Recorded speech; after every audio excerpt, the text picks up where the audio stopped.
Gandalf is a fictional character in J.R.R. Tolkien's novels The Hobbit and The Lord of the Rings. He is a wizard, member of the Istari Order, as well as leader of the Fellowship of the Ring and the Army of the West. In The Lord of the Rings, he is initially known as Gandalf the Grey, but returns from death as Gandalf the White. Characteristics. Tolkien discusses Gandalf in his essay on the Istari, which appears in the work Unfinished Tales. He describes Gandalf as the last of the wizards to appear in Middle-earth, one who seemed the least, less tall than the others, and in looks more aged, grey-haired and grey-clad, and leaning on a staff. Yet the elf ʻɡændɑːlf who met him on arrival nevertheless considered him the greatest spirit and the wisest, and gave him the elven ring of power called gnændɑːlf, the ring of fire, containing a red stone for his aid and comfort. Tolkien explicitly links Gandalf to the element fire later in the same essay. Warm and eager was his spirit, for he was the enemy of Sauron, opposing the fire that devours and wastes with the fire that kindles, and succors in want and distress. But his joy, and his swift wrath, were veiled in garments grey as ash, so that only those that knew him well glimpsed the flame that was within. Merry he could be, and kindly to the young and simple, yet quick at times to sharp speech and the rebuking of folly. But he was not proud, and sought neither power nor praise. Mostly he journeyed unwearingly on foot, leaning on a staff, and so he was called among men of the north Gandalf the Elf of the Wand. For they deemed him to be of elven kind, since he would at times work wonders among them, loving especially the beauty of fire. And yet such marvels he wrought mostly for mirth and delight, and desired not that any should hold him in awe or take his counsels out of fear. Yet it is said that in the ending of the task for which he came he suffered greatly, and was slain, and being sent back from death for a brief while was clothed then in white, and became a radiant flame. Internal biography. Valinor. In Valinor, Gandalf was known as ʻgændɑːlf. As recounted in the Valaquenta in the Silmarillion, he was one of the Maor of Valinor, specifically, of the people of the Valar Manwë, and was said to be the wisest of the Maor. He lived in the gardens of Urmo under the tutelage of Nienna, the patron of mercy. When the Valar decided to send the Order of the Wizards to Middle-earth in order to counsel and assist all those who opposed Sauron, ʻgændɑːlf was proposed by Manwë. ʻgændɑːlf initially begged to be excused as he feared Sauron and lacked the strength to face him, but Manwë replied that that was all the more reason for him to go. As one of the Maor, Gandalf was not a mortal man but an angelic being who had taken human form. As one of those spirits, ʻgændɑːlf was in service to the Creator and the Creator's secret fire. Along with the other Maor who entered into the world as the five wizards, he took on the specific form of an aged old man as a sign of his humility. The role of the wizards was to advise and counsel but never to attempt to match Sauron's strength with his own, and hopefully the kings and lords of Middle-earth would be more receptive to the advice of a humble old man than a more glorious form giving them direct commands. Middle-earth, Gandalf the Grey was the last of the Istari landing and Myth-Lord. He seemed the oldest and least in stature of them, but ʻgændɑːlf the shipwright felt that he had the highest inner greatness on their first meeting in the Havens, and gave him gnændɑːlf, the ring of fire. Saruman later learned of the gift and resented it. Gandalf hid the ring well, and it was not widely known until he left with the other ring-bearers at the end of the Third Age that he, and not ʻgændɑːlf, was the holder of the third of the Elven Rings. Gandalf's relationship with Saruman, the head of the Order, was strained. The wizards were commanded to aid men, elves, and dwarves, but only through counsel. It was forbidden to use force to dominate them, an injunction that Saruman disregarded. The White Council, in Of the Rings of Power and the Third Age, and the Istari, Tolkien fleshes out the background and the history briefly tabulated by date in Appendix B of The Lord of the Rings. Gandalf suspected early on that the necromancer of Dol Guldur was not a Nazgûl but Sauron himself. He went to Dol Guldur to discover the truth, but the necromancer withdrew before him. The necromancer returned to Dol Guldur with greater force in TAA 2460, and the White Council was formed in response.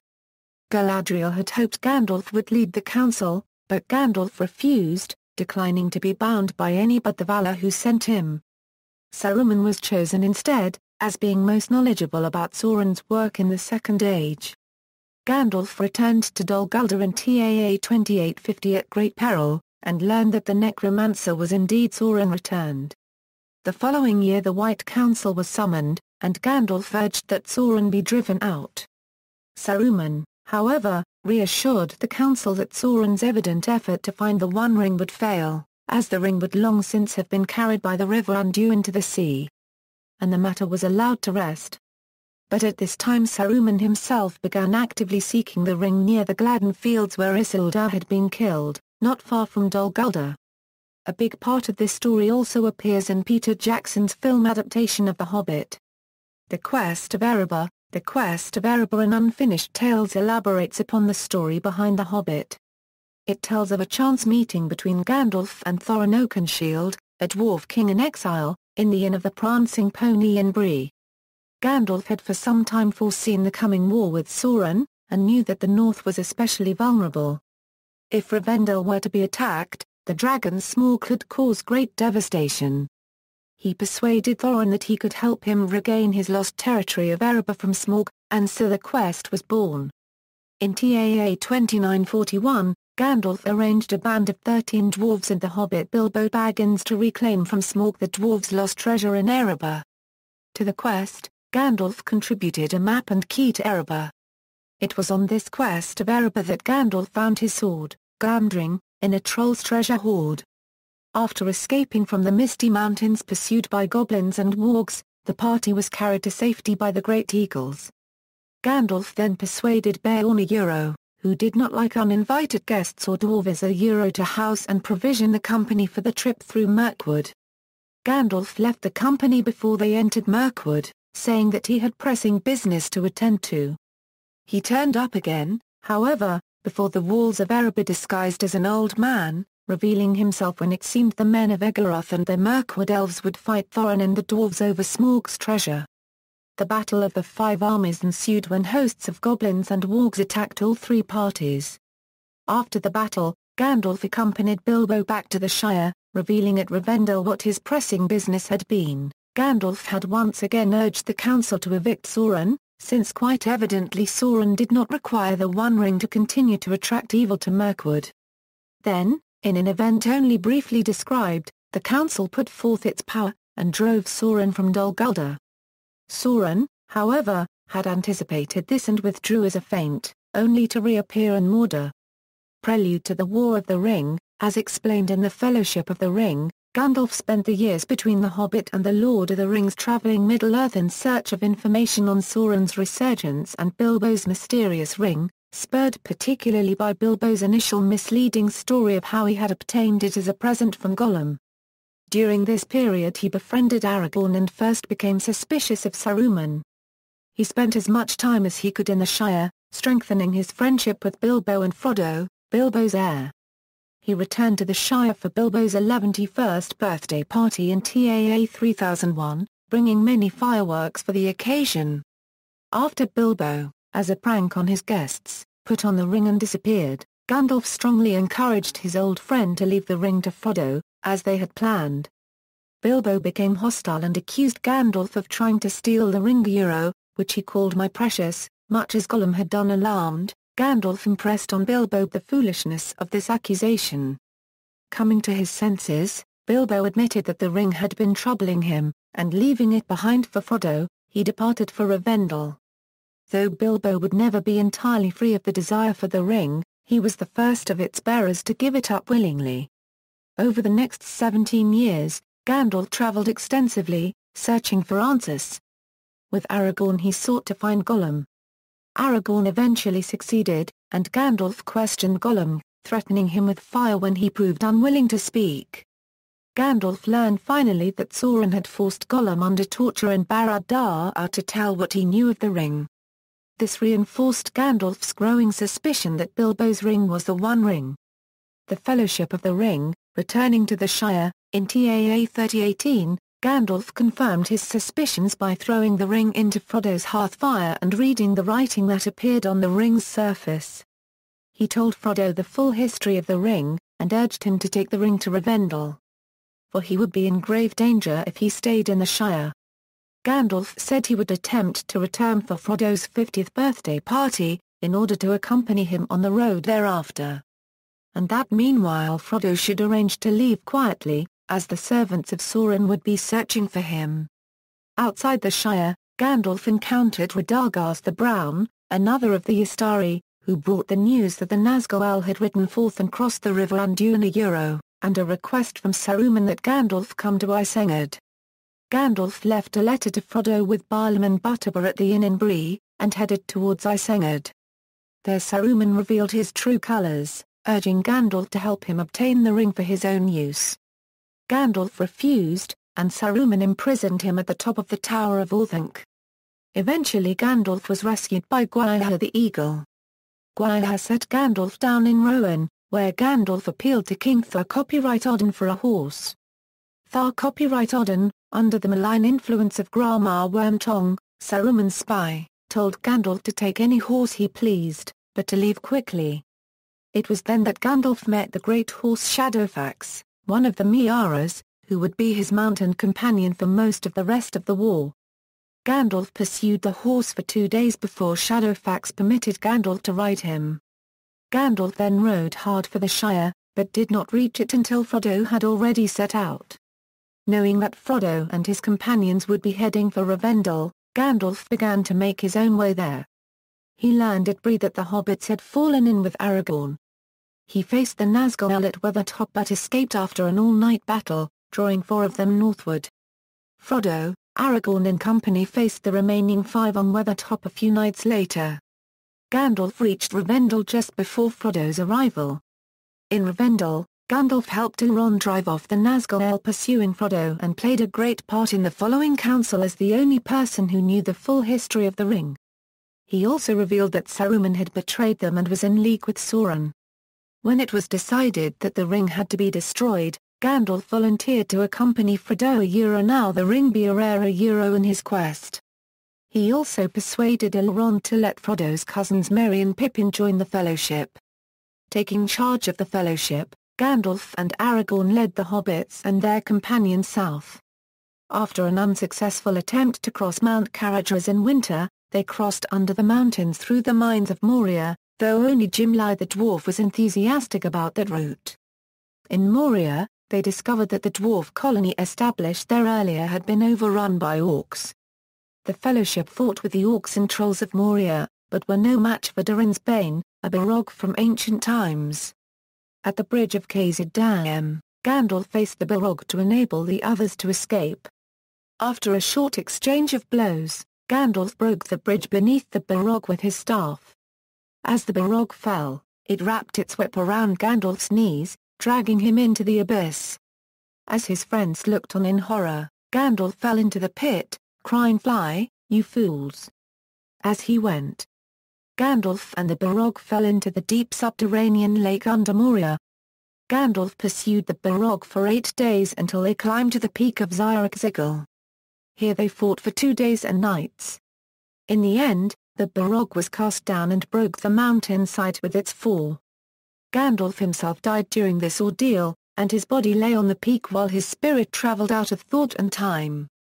Gandalf the White, Gandalf was sent back as Gandalf the White, and returned to life on the mountain.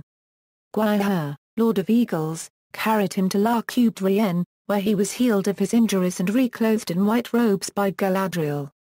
He travelled to Fangorn Forest, where he encountered Aragorn, Gimli, and Legolas. They mistook him for Saruman, but he stopped their attacks and revealed himself. They travelled to Rohan, where Gandalf found that Thar-copyright-Oden had been further weakened by Wormtongue's influence.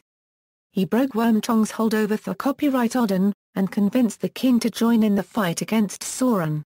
Gandalf then set off to gather Erkinbrand of the Westfold and his warriors to assist Thar-copyright-Oden in the coming battle with Saruman.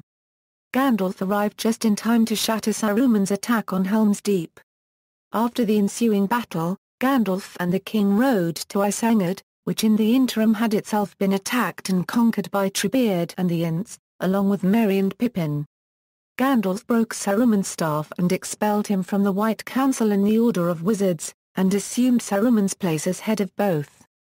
Wormtongue made an indecisive attempt to kill Gandalf or Saruman with the Palantir of Orthanc, but missed both.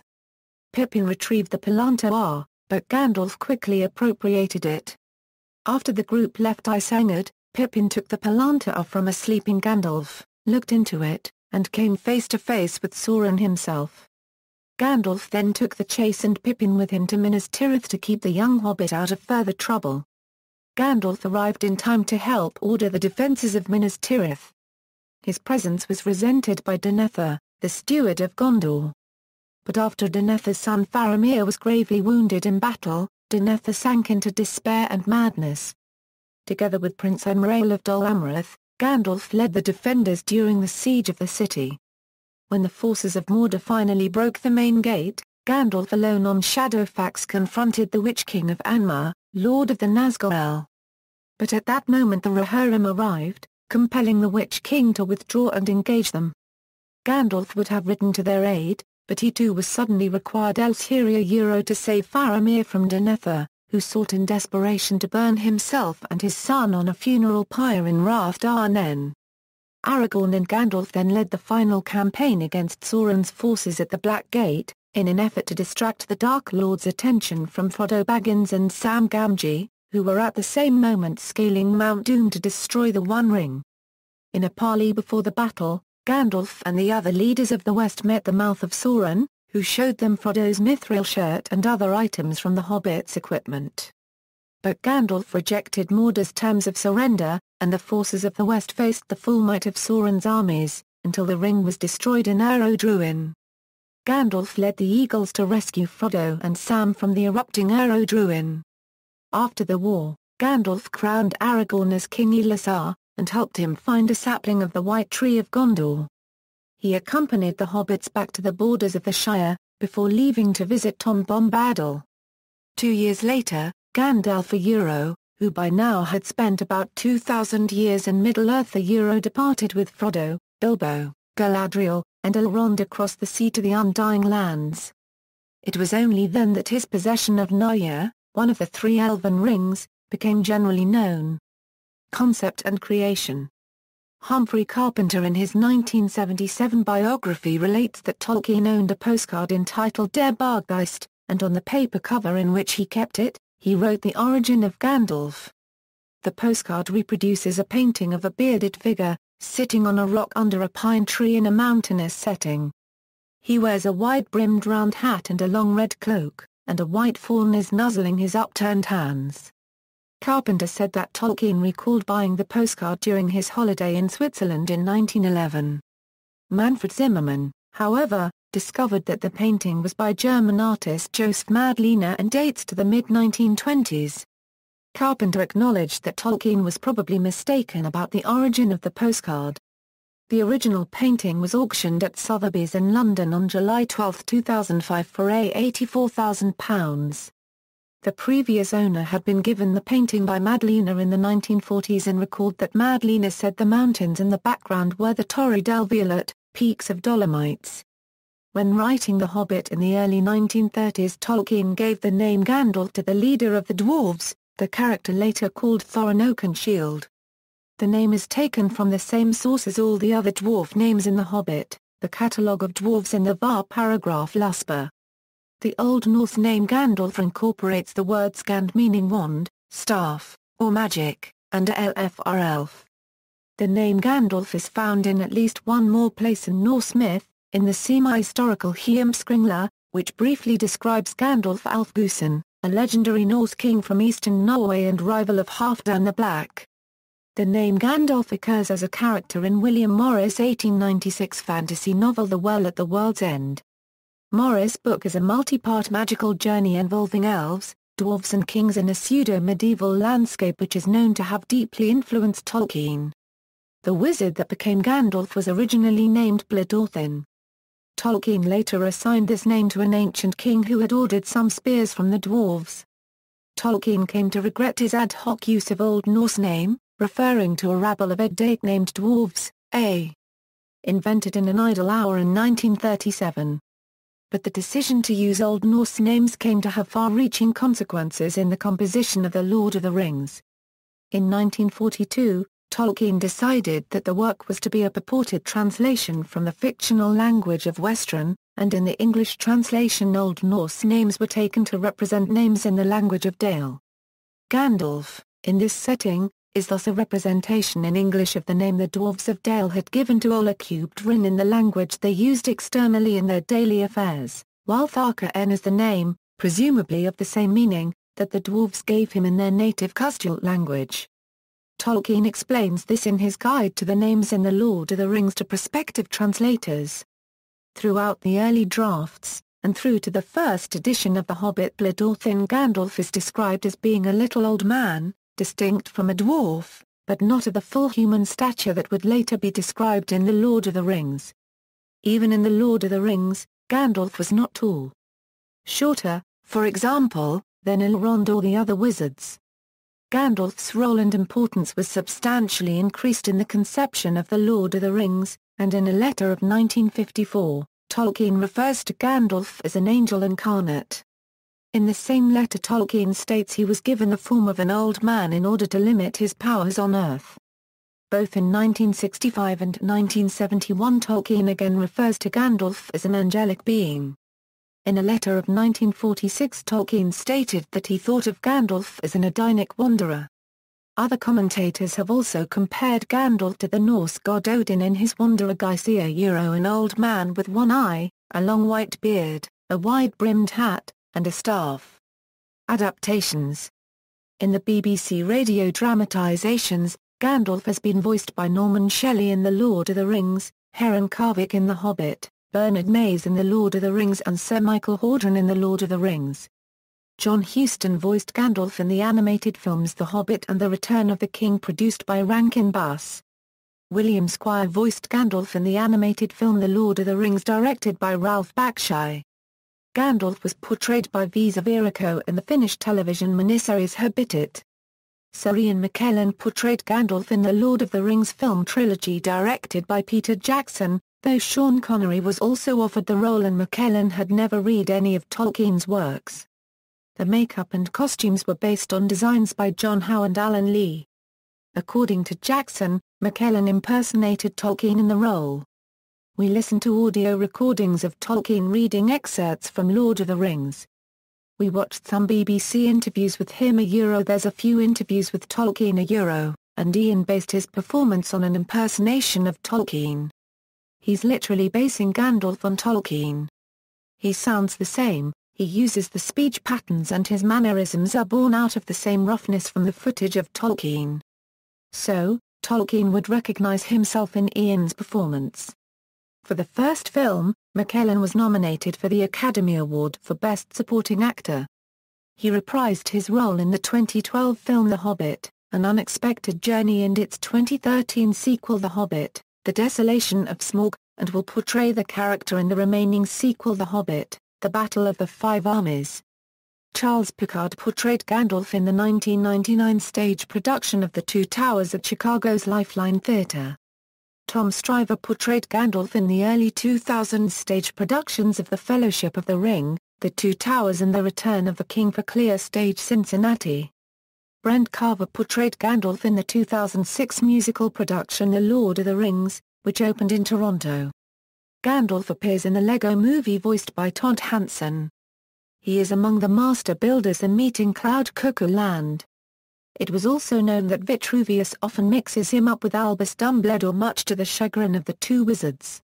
Gandalf is also a playable character in the Lego Movie video game. In story mode, he and a magician help Emmett fight Lord Business Giant Robot by providing his construction mech with debris to throw at it. Reception and legacy. Gandalf was chosen by Mary Hoffman as one of her favorite fictional characters, saying he was the best white wizard in fiction. Ian McKellen has received widespread acclaim for his performance as Gandalf in the Lord of the Rings film series, particularly in The Fellowship of the Ring, for which he received both a Screen Actors Guild Award and Saturn Award for Best Supporting Actor, and an Academy Award nomination under the same category. In addition, Empire named Gandalf, as portrayed by McKellen, the 28th greatest film character of all time. Gandalf's name is occasionally used allusively to indicate a wise mentor or wizard-like advisor. For example, British politician Oliver Letwin has been called the Gandalf of the process of policy formation for the Conservative Party under David Cameron. See also: Magic, Rings of Power, Secret Fire, War of the Ring, Var currency Ina currency Mar paragraphinan, Notes, A, meaning Grey Pilgrim, References. External links: Gandalf at the Internet Movie Database, Gandalf at the Tolkien Gateway, A Brief Character Study of Gandalf, Gandalf at loot.wikia.com, Gandalf at Fansite, theonering.net, Gandalf at the Encyclopedia of Arda, the painting from which Tolkien drew inspiration for Gandalf.